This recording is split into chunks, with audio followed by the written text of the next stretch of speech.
Ayer fue el último día de la feria del libro y me convocó la gente de Radar, que es la organización que agrupa a todas las secretarías de cultura de los sindicatos del país, tanto de la CTA como de la CGT, a su stand a dar una charla, franqueado nada más y nada menos, invitadísimo y muy regocijado yo también, por dos grandes luchadoras, Angélica Graciano de UTE Cetera y María Laura Torre de la SUTEBA, el gremio docente de la provincia de Buenos Aires. Gente a la que yo particularmente admiro mucho porque en los momentos oscuros del neoliberalismo estuvieron al frente de todas las peleas. Le debemos mucho a los docentes, no es casualidad que un proyecto como el neoliberal haya elegido a los maestros y a las maestras, a los profes y a las profes, como blanco de sus políticas de estigmatización, ¿no? Después de la política kirchnerista, los más atacados fueron los maestros y las maestras. Recordarán ustedes lo que ha sido la Gestapro, o la Gestapo Pro. Recordarán las campañas sucias contra Roberto Baradel, las amenazas de muerte contra su persona. Recordarán que Vidal todo el tiempo era insistir contra él y contra los docentes. Recordarán la imagen de un maestro con su guardapolvo empujando el escudo transparente de la policía de Horacio Rodríguez Larreta frente al Congreso de la Nación, en una de las tantas represiones que se inauguraron en el proceso neoliberal. Recordarán también cómo los docentes se plantaron con grandes marchas y grandes movilizaciones, a lo que el macrismo respondió con el procesamiento, por ejemplo, de todos los rectores de las universidades nacionales durante muchos años, algunos todavía están encausados, escudriñando en el uso del presupuesto educativo, que en realidad lo que querían era reducirlo.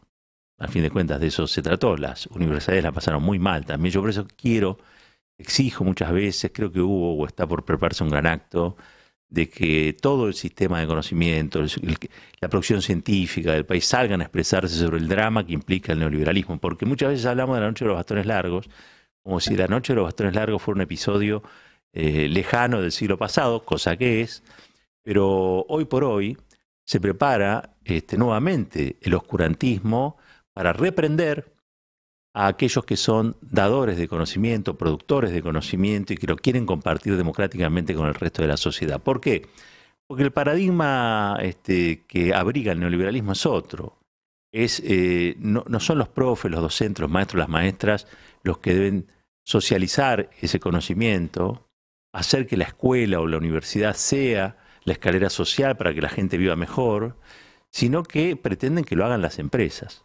Es comprar conocimiento enlatado, comprar ciencia enlatada, comprar cosas que ya están resueltas y trabajan sobre un paradigma, se llama así, el paradigma tecnodeterminista, ¿no? Donde la tecnología todo lo resuelve. Miren, el hecho del aprendizaje sigue siendo un acto de amor, lo decía ayer Graciano, también Torre, sigue siendo un acto de amor. Lo que pasa en un aula sigue siendo un acto de amor. El proceso de aprendizaje exige algo que no lo puede dar una máquina, lo siguen dando personas. Yo soy un fanático de la tecnología, en el sentido no estricto, quiero decir, me gusta, me parece bien, no estoy en contra de la tecnología porque creo que la tecnología nos ha permitido a la sociedad humana cosas inimaginables y cuando yo hablo de tecnología estoy hablando del teléfono celular, pero también estoy hablando de Leonardo da Vinci, ¿se entiende? O sea, estoy hablando de todo lo que ha sido el proceso de desafío al pensamiento que nuestra especie ha encarado a lo largo de los siglos.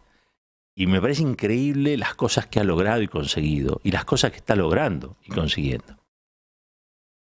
Pero la pelea histórica ha sido siempre quién se apropia de ese conocimiento y para qué. Es lo mismo que pasa con la plata. ¿Quién se apropia de la renta y para qué? Bueno, ¿quién se apropia del conocimiento y para qué?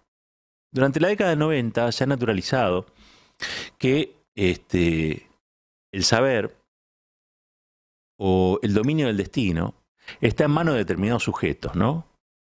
En una época, hace muchos años, en la Edad Media, en el oscurantismo, si se quiere, el que sabía el destino del mundo era el cura.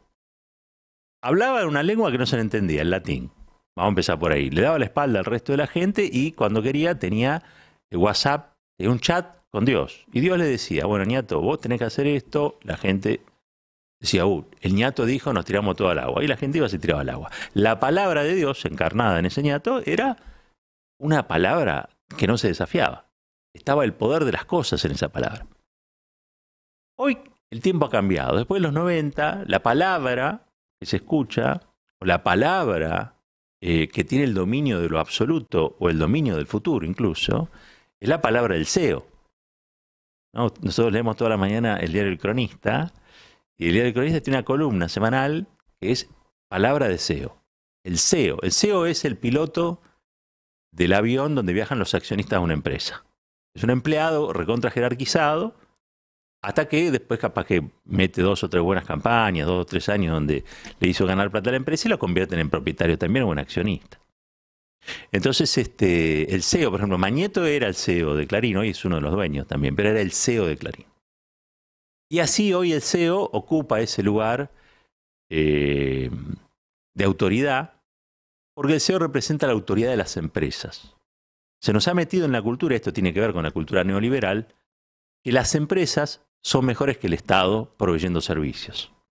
Esto viene, obviamente, de lo que fue esa reversión, esa revolución a la inversa, que fue la década de 90 en Argentina, donde, producto de la fantasía del uno a uno, descapitalizamos al patrimonio nacional, el patrimonio público, nos volvimos más pobres como país, más dependientes como país, más colonia, si se quiere, pero por el otro lado, durante 6, 7 años, 10 años, qué sé yo, un montón de gente supuso que un peso era un dólar. 10 años, una década en la vida de las personas no es poca cosa. Pero también sabemos ahora que eso estalló por los aires. Estalló por los aires en el 2001. Porque las fantasías un día se acaban. Hay algo que se llama realidad que rompe el conjuro en algún momento. Y la fantasía pasa a ser eso, una frustración. Y lo que queda es la realidad de lo que sos. Quedaste con un país más endeudado, un país más pobre, mucho más desigual, con excluidos. Hoy Clarín todavía se espanta de que haya pobres en la Argentina. Y sí, la exclusión social llegó con los 90, de la mano del CEO y de la racionalización empresaria, que reemplazó al militante y reemplazó, como emisor con autoridad, reemplazó a la política también en un punto. Por eso llegaron los Macri a la política, como CEO. ¿No? Llegaron un montón de personajes que en realidad eran buenos en cosas que no tenían que ver con administrar el Estado. Así estamos, o así estuvimos hasta que llegó Néstor Kirchner. Pero ¿por qué la columna de hoy se llama El País Google? Miren, nosotros estamos haciendo ahora, pasando de ese capitalismo donde el CEO funcionaba haciendo grandes negocios porque piloteaba el destino de los fondos de inversión, etcétera, etcétera, a otro capítulo en el capitalismo moderno, que como sabemos y como dice Cristina, es el sistema de producción y servicios que sigue existiendo más eficaz. No hubo otros que pudieran modificarlo, pero que sí hay una disputa al interior del capitalismo sobre si el capitalismo lo manejan los mercados con un grado de autonomía frente al Estado, o el Estado sirviendo a ese grado de autonomía de los mercados, es decir, de las empresas, o si es el Estado el que se arroga la competencia y la direccionalidad que tiene que tener la empresa, que tiene que tener la producción en una sociedad capitalista, esa producción de bienes y servicios.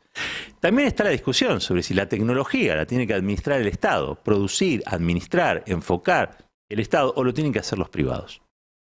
Los privados, ojo, en todo lo que se llama inversión y desarrollo, en I+D, ponen mucho dinero. También reciben muchos subsidios del Estado. El Estado también, acá tiene el INTI, el INTA, el CONICET. Nosotros ponemos un montón de plata en desarrollo del conocimiento, que lo apropian los privados la mayoría de las veces.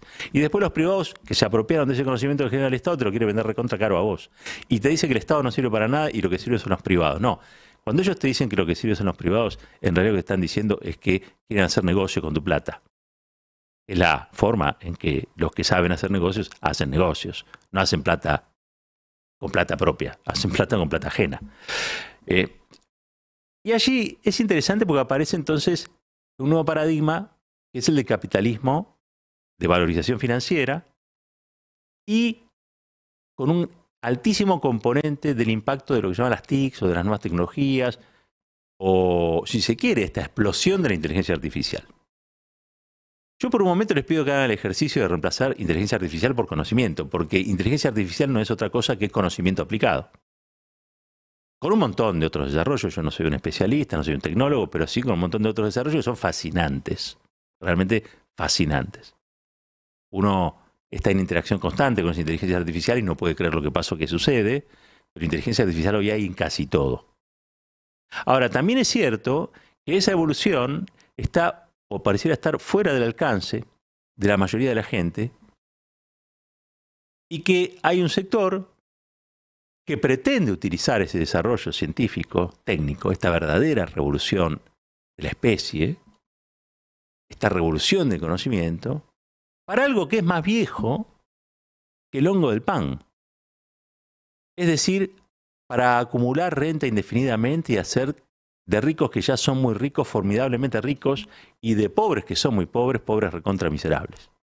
Eso es viejísimo. No tiene nada que ver con la inteligencia artificial, es parte de una locura, si se quiere, de la codicia, que se impone muchas veces como pensamiento de aquellos sectores que ven en la opulencia o ven en la riqueza la traducción de algo que podría llegar a denominarse un halo divino, ¿no? Esto está muy presente en algunas filosofías, ¿no? El tipo que es rico, a través de su riqueza, o a través de la riqueza del rico habla Dios. Porque la vida le dio oportunidades y le dio oportunidades porque hizo las cosas como Dios quería. Eso está muy presente en las teocracias, pero no tanto también. En el principio del capitalismo te diría que está muy presente. Quiero volver sobre este punto porque en Vicente López, provincia donde gobierna a distancia Jorge Macri, vieron que la posibilidad de la inteligencia artificial a Jorge Macri, la posibilidad de su teléfono celular ser o querer ser intendente de la capital y a su vez ser intendente de Vicente López. Lo cierto es que allí se desarrolló ya desde el año pasado una escuela que se llama Escuela Google. Escuela Google. La escuela Google, que funciona en Vicente López, les decía, recibe computadoras, internet, un montón de cosas de Google, la empresa Google, la compañía Google. Esa escuela antes se llamaba Manuel Dorrego. Entonces la distancia que hay entre que una escuela se llame Manuel Dorrego y una escuela que hoy se conozca como la escuela Google es también la distancia que hay entre el uso o el buen uso de las tecnologías y el mal uso que puede dar las tecnologías. ¿Por qué? Porque en esas escuelas lo que se privilegia es un proceso de tecnificación de contenidos, ¿sí?, que muchas veces desconoce el papel que tienen, en la mayoría de los casos, el proceso o el papel que cumplen maestros y maestras en el proceso de aprendizaje. Es mucho más complejo, es mucho más profundo, pero la pregunta que nos tenemos que hacer es por qué, a partir de este nuevo paradigma, nosotros, a nuestras escuelas, a las escuelas de educación que se rigen por la educación pública, de gestión estatal o de gestión privada o gestión social, dejamos entrar a estas corporaciones creyendo que estas corporaciones tienen intereses neutros frente a lo que ofrecen. ¿Se entiende? Miren, empieza a haber en el mundo escuelas que se manejan las aulas con algoritmos que determinan qué sector del aula está prestando atención y qué sector del aula no está prestando atención. Como si la desconexión en un momento del aprendizaje no fuera parte del aprendizaje. ¿Se entiende lo que digo? Hay cuestiones hasta pedagógicas que se están empezando a dejar en manos de la inteligencia artificial. Y eso rompe con una forma tradicional y clásica de transmitir el conocimiento que no deja de ser un proceso basado, como decían ayer estas expertas en educación con las que estuve, en el amor. En el amor humano. La transmisión de conocimiento es un área del amor humano. Dejarlo en manos de las máquinas o de la inteligencia artificial per se, y es algo que por lo menos debiera ser discutido de otro modo. ¿Saben por qué les digo? Porque nadie está discutiendo la legitimidad de que Google tenga o apoye una escuela pública. Al contrario. A mí no me parece mal. Es como cuando me dicen, che, ¿vos no querés donar las tapitas para el Garrahan? Y sí, ¿qué me importa? Yo dono una tapita para el Garrahan. Ahora, yo quiero que Garrahan lo maneje el Estado. No quiero que lo manejen las tapitas que yo pueda juntarle. Que lo maneje el Estado. Que los estados que componen su directo pongan el dinero para que funcione y funcione bien. Porque me interesa que los pibes de mi país tengan la mejor atención. No quiero sentirme un héroe porque dono 20 tapitas. Eso está bien. Está muy bien que Google ayude a la escuela, quiera entrar en esos procedimientos. Ahora, esto simplemente es para reflexionar. Yo no me meto con nadie. Yo no me quiero pelear con nadie, ni quiero tener la verdad revelada en nada. Mis verdades son relativas, como decía ese gran maestro que tuvimos, y no son absolutas. Ahora, ¿vieron con qué facilidad Google entra a una escuela y le cambia el nombre? Ya no se llama Dorrego, sino que se llama Google. Y por el otro lado nos cuesta un montón que diputados y diputadas voten de una vez. ¿Para qué? Para que la Universidad de las Madres de Plaza de Mayo sea universidad en la Argentina. ¿Vieron lo que cuesta?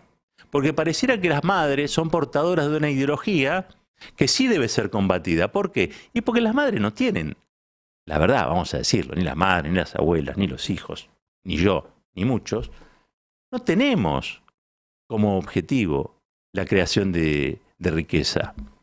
En todo caso, lo que discutimos es cómo se distribuye, y en todo caso vemos que hay otras cosas que no solamente tienen que estar vinculadas a las cuestiones de las empresas. Hay otras dimensiones de la vida.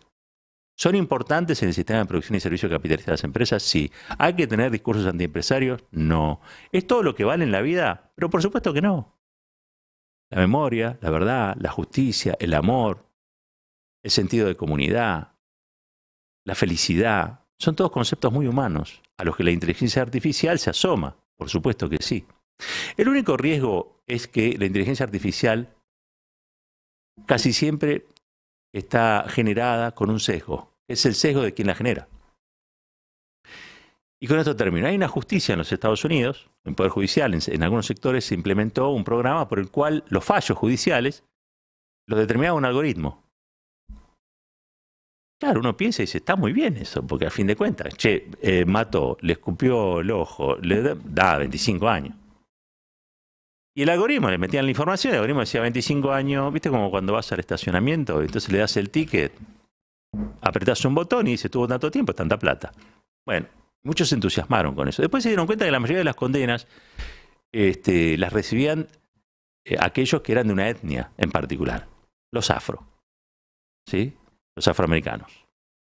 Y después se empezaron a investigar y se dieron cuenta que en realidad el problema que tenían con el algoritmo era genial, pero el que había inventado el algoritmo era un poquito nazi. Entonces le había puesto a ese algoritmo todo su prejuicio, toda su carga prejuiciosa. Por eso es interesante hablar de memoria, de verdad, de justicia, de igualdad, de felicidad. Hay que seguir hablando de las cuestiones que hacen y producen cultura, porque es a través de esa cultura que nos vamos a defender de aquellos que nos quieren vender neutralidad cuando no la hay. No es lo mismo tener un país que un país Google. No es lo mismo tener una escuela que se llama Manuel Dorrego, con lo que implica el nombre de Manuel Dorrego, que una escuela que se llama Escuela Google. No es lo mismo que haya dentro de las aulas maestros y maestras, ¿sí?, de carne y hueso, que nos enseñan a luchar y a soñar y a resistir, que tener un algoritmo, ¿sí?, que representa nada más y nada menos que abultadísimas cifras de acumulación de renta en algunas corporaciones a las que nosotros queremos que le vaya bien, pero más queremos que nos vaya mejor a nosotros. Un país unido por la radio.